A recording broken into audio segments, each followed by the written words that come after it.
Hello everyone.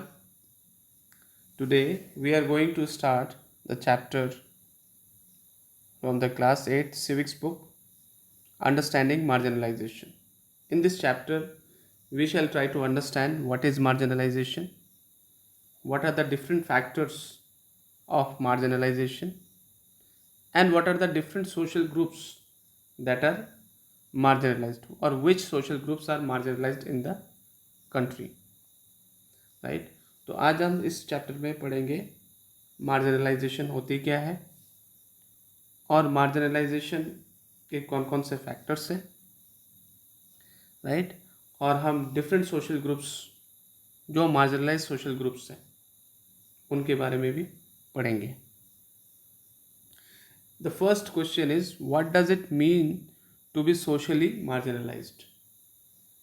देखिए, before we answer this question, let me make you understand with certain facts about the society. You know that in each society there are different social groups,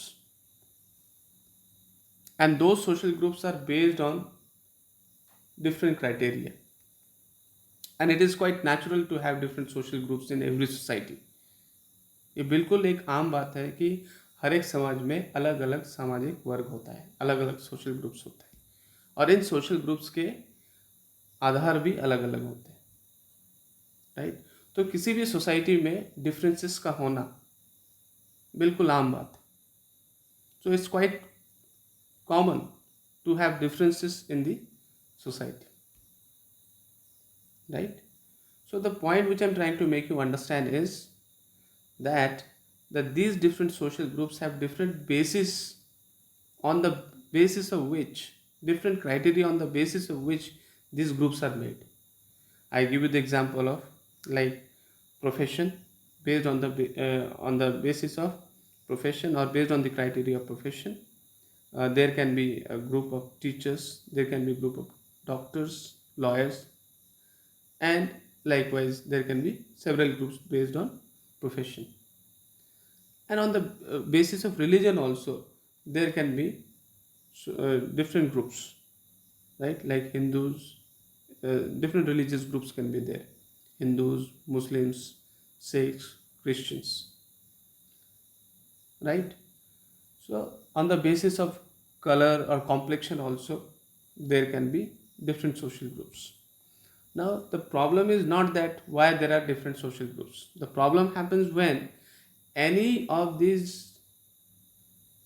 basis of these social groups, or whenever any of these criteria, और the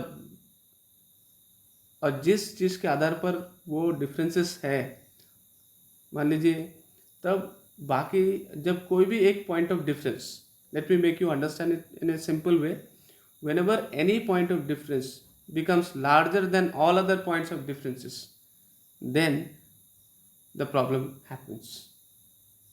Then discrimination starts, and that lead to social division. So from social group with differences, lot of differences, quite a normal thing, to a creation of social division when any point of difference becomes larger than all other points of differences. Like we have seen in case of South Africa, how the blacks, the colored people, they were discriminated. And what was the point of difference? The only point of difference was that their skin color.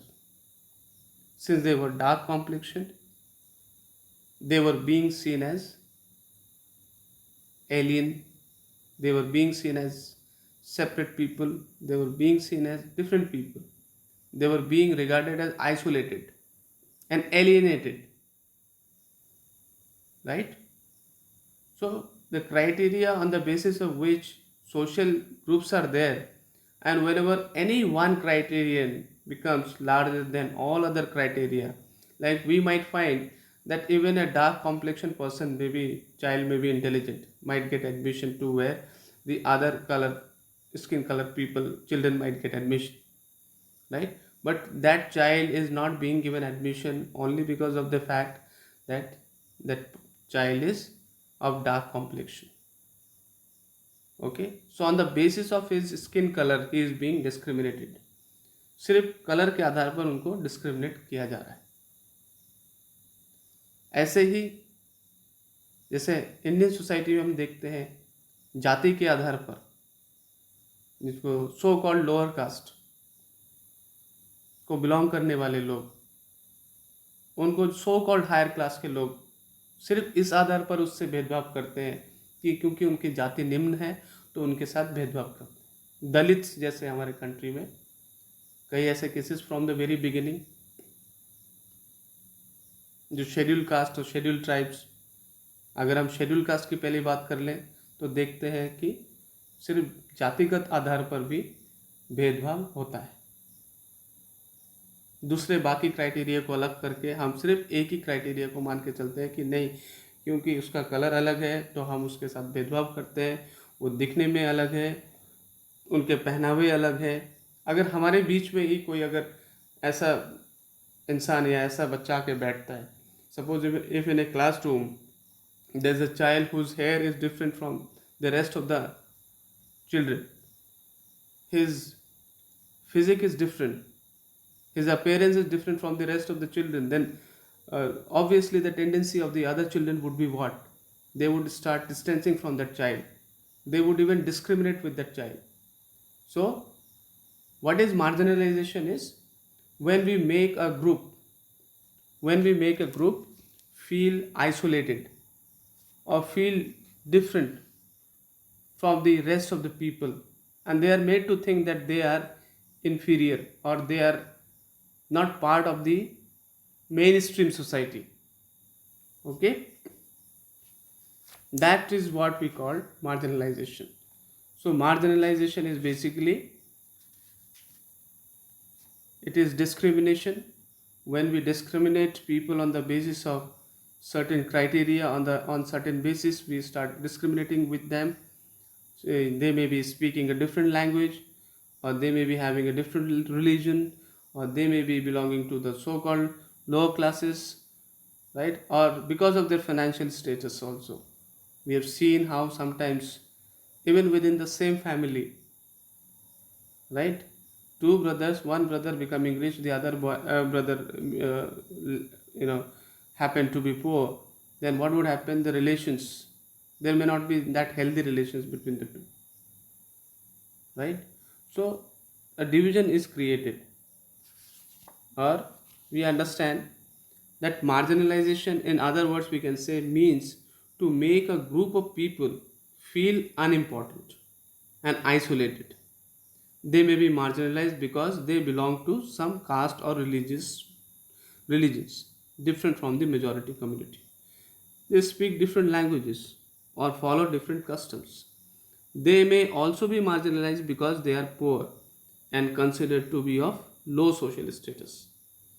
In this way, social, religious, political, and economic factors contribute in making certain groups of society feel marginalized.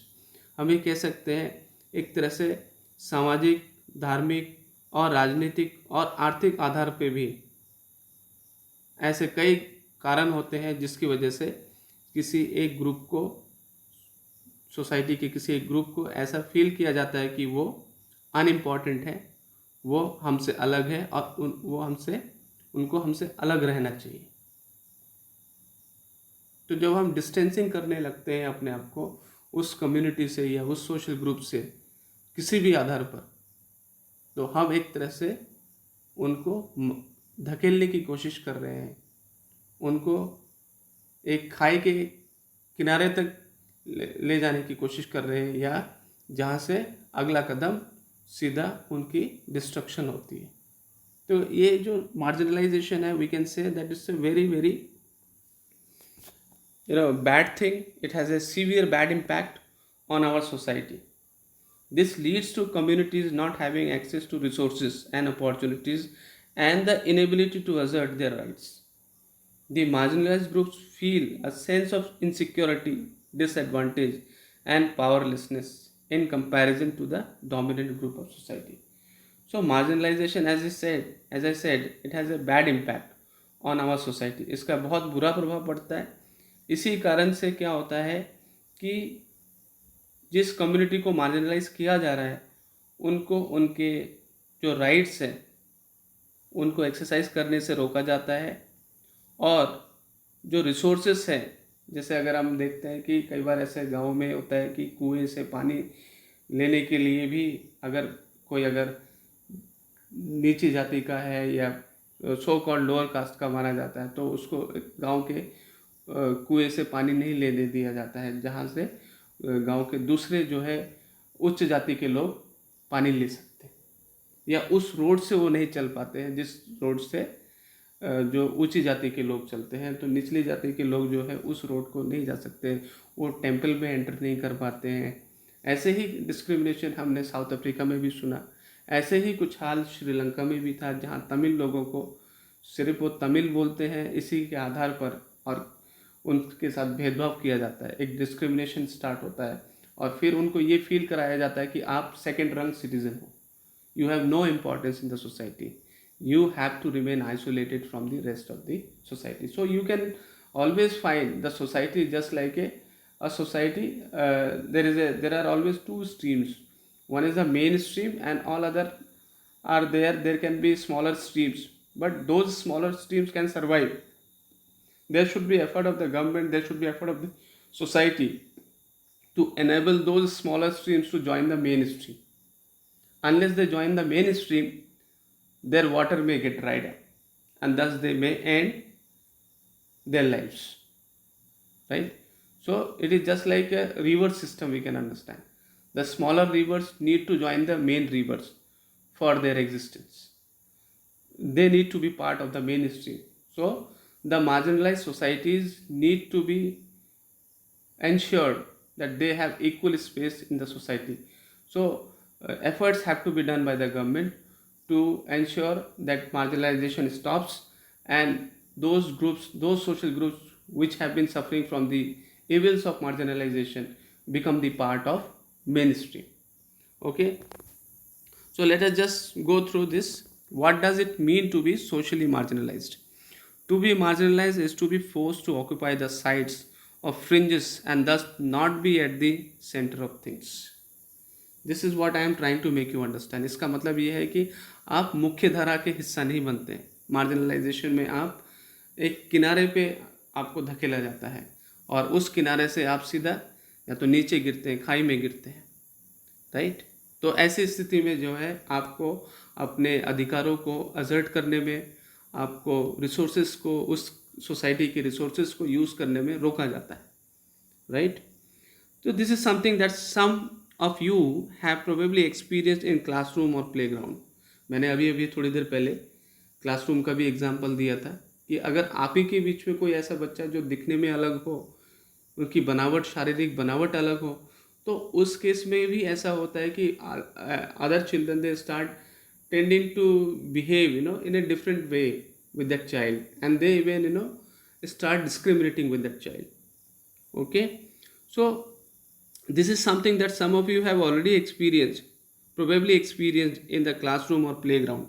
If you are not like most of people in your class, that is, if your taste in music or films is different, if your accent marks you out from the others, if you are less chatty than others in class, if you don't play the same sport that many of your classmates like, if you dress differently, the chances are there that you will not be considered to be in by your peers.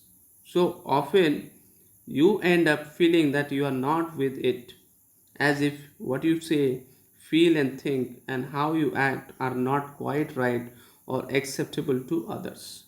So when you speak a different language, or when you look different from the rest of the children in the class, your hair is curly while all the other children's hair suppose straightened, and the eyes also, you may be, if you're having a smaller eyes or bigger eyes or bigger lips, your physical whatever is the uh, I would say features are there, and based on which also if you look different from the rest of your classmates, and even in your behavior also, if you talk less, if you talk less, if you know uh, dress differently, if you speak a different language, अगर आप अलग भाषा बोलते हैं तो chances ये हो सकता है कि आप उस पीयर ग्रुप के हिस्से शायद नहीं माना जाए, right. As in the classroom in the social environment to groups of people, ऐसे ही जिस तरह से क्लासरूम में है ऐसे ही समाज में भी हम देखते हैं, सोशल एनवायरनमेंट में भी देखते हैं, ग्रुप्स ऑफ पीपल और communities may have the experience of being excluded. Their marginalization can be because they speak different language, follow different customs, or belong to a different religious group from the majority community.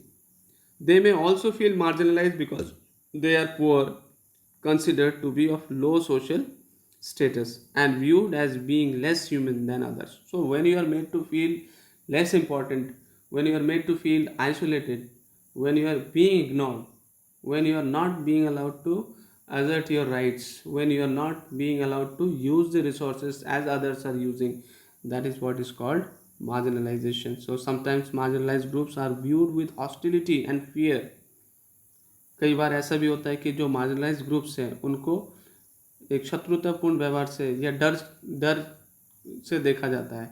This sense of difference and exclusion leads to communities not having access to resources and opportunities. This I have already spoken of.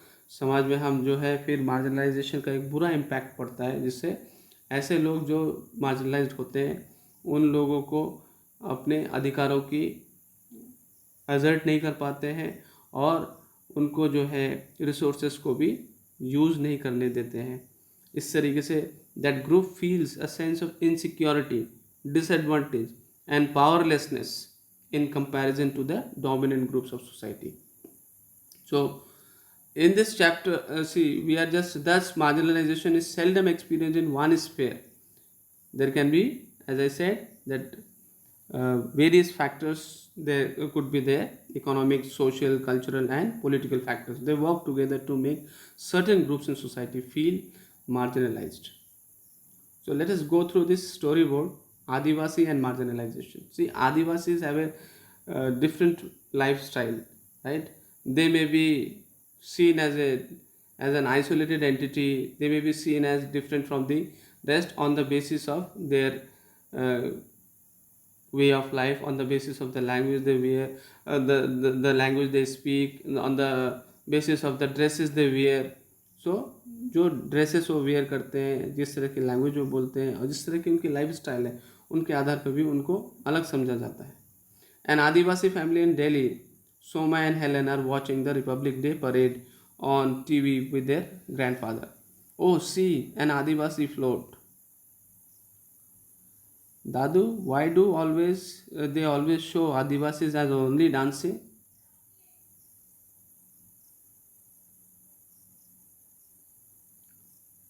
Yes, don't they know anything else about us? They live, the lives of Adivasis are very rich. Most people don't know that, right? When I was young, our village in Odisha was beautiful. We got everything we needed from the land and the forests around us. We in turn respected the land, the forest, the river. Okay. Suddenly we were told that the forest was not ours. Forest officials and contractors cut down the large parts of it. If we protested, they beat us and then took us to court, where we did not have our lawyers and could not fight our cases. Then how did you survive, Dadu? Many of us were forced to leave our homes and find seasonal work in nearby towns. Then the company wallahs came. They said there was iron ore under our land. They wanted to mine it. They promised the jobs and money if we sold our land to them. Some villagers were excited. Others said this would destroy our lives and we would not get anything. Some gave thumbprints, not realizing they were selling their lands off. Only a few were given token jobs, but most of us did not sell. So Adivasis they were lured, उनको लालच भी दिया जाता था, उनको किस तरह से फोर्सिवली उनके फॉरेस्ट होम से निकाल कर उनको बाहर रहने के लिए मजबूर करते थे, राइट। कुछ ने ज़मीन भी बेच देते हैं, लेकिन जो उनको कॉम्पेंसेशन मिलना होता था वो कॉम्पेंसेशन भी उनको नहीं मिलता है।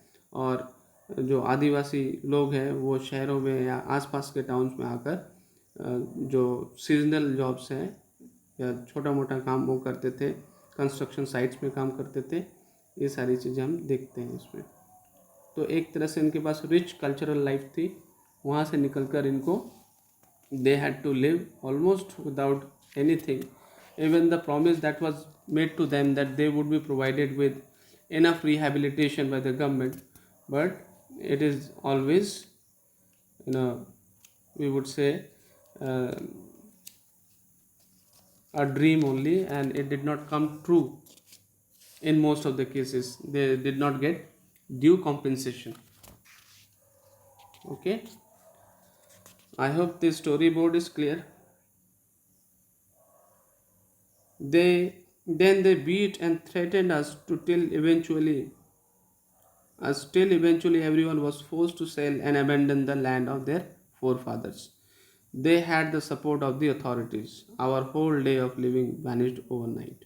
So there were protests also, those who protested not to, and those who said that they would not sell their land to the company walas, to the industrialists.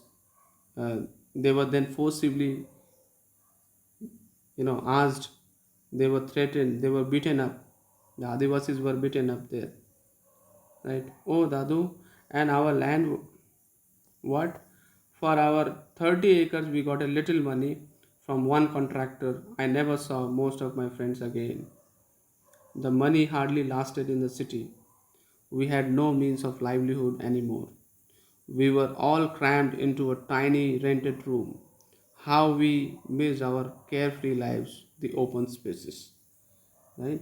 So in the forest, they lived in an open surroundings, in an open spaces, whereas when they came to cities, they had to live in congested areas, slum areas, right? The money they had got for their land, that was too little to last long. After a few years, your father got a job in Delhi, and we all moved here. Those were very difficult times. That is why both of you did not go to school for several years. So these were really very difficult times, and that's why the children were also not able to go to school. I hated going back to school. We had missed so much of our studies, and other children made fun of us. We spoke Santali at home and did not know Hindi. But now we have friends. I can even speak some English now. I wish I could have shown my friends our village before it was destroyed. You can still tell them about our village. It has a lot to teach them. One day I will make a movie on this story, our story and Adivasi story. So you can see how an Adivasi family was forced to leave the forest, had to come to the cities, and there they had to struggle for their lives. Even their children were also in the early years, they were not able to go to school, and they had lived through very hard times. The money they had got in return for their land, that was also very meager.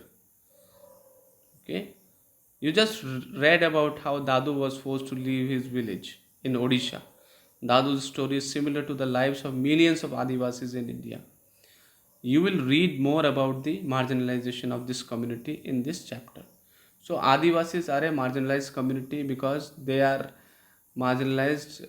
They are discriminated on the basis of the kind of lifestyle they had, on the basis of the dresses they wear, the language they speak, and their physical appearance, the kind of colorful headgears they would wear, that would also often make others to make fun of them, right? So whenever we start making fun of others, it starts with a simple no making fun of, and then uh, it could turn into some hostility also later on, and some kind of fear also could be there with certain communities. So who are Adivasis? Adivasis, the term literally means original inhabitants. आदिवासी उनको कहा जाता है जो वहाँ के असली जो निवासी होते हैं उनको कहा जाता है. Are communities who lived and often continue to live in close association with forest. Around 8% of India's population is Adivasi, and many of India's most important mining and industrial centers are located in Adivasi areas. Jamshedpur, Raurkela, Bokaro, and Bhilai, among others. Adivasis are not a homogeneous population. There are over 500 different Adivasi groups in India. Right? Adivasis are particularly numerous in states like Chhattisgarh, Jharkhand, Madhya Pradesh, Odisha, Gujarat, Maharashtra, Rajasthan, Andhra Pradesh, West Bengal, and in northeastern states of Arunachal Pradesh, Assam, Manipur, Meghalaya, Mizoram, Nagaland, and Tripura. A state like Odisha is home to more than 60 different tribal groups. Adivasis societies are also most distinctive. They're different. Distinctive is different because there is often very little hierarchy among them. This makes them radically different from communities organized around principles of Jati Varna or those that were ruled by the kings. Right? So there were no hierarchies as we would see in case of Jati Varna. Right? So different levels. So people, the different communities of people within that particular jati or varna may be placed, as we have seen in case of the caste system. If we talk about the Aryan literature that speaks of four varnas or castes: the Brahmins, the Kshatriyas, the Vaishyas, and Shudras. So these are the hierarchies. But the Adivasis did not have this kind of. There is often very little hierarchy. Hardly we see such kind of hierarchy among them. Okay, Adivasis practice a range of tribal religions that are different from Islam, Hinduism, and Christianity. These often involve the worship of ancestors. यानी ये अपने पूर्वजों की पूजा करते हैं. Village and nature spirits, the last associated with the residing in various sites in the landscape, mountain spirits, river spirits, animal spirits, etc. The village spirits are often worshipped at specific sacred groves within the village boundary, while the ancestral ones are usually worshipped at home. Additionally, Adivasis have always been influenced by different surrounding religions like Shakta, Buddhist, Vaishnava, Bhakti, and Christianity. Simultaneously, Adivasi religions themselves have influenced dominant religions of the empires around them. Okay. For example, the Jagannath cult of Odisha and Shakti and Tantric traditions in Bengal and Assam. During the 19th century, substantial numbers of Adivasi were converted to Christianity, which has emerged as a very important religion in modern Adivasi history. Adivasis have their own languages, most of them radically different, entirely different from and possibly as old as Sanskrit, which have often deeply influenced the formation of mainstream Indian languages like Bengali. Santhali has the largest number of speakers and has a significant body of publications, including magazines on the internet or e-zines. Right? So, Adivasis and stereotyping. We shall discuss this in the next part, and if there is any question relating to whatever has been explained, you can post the question on my personal window. Thank you so much.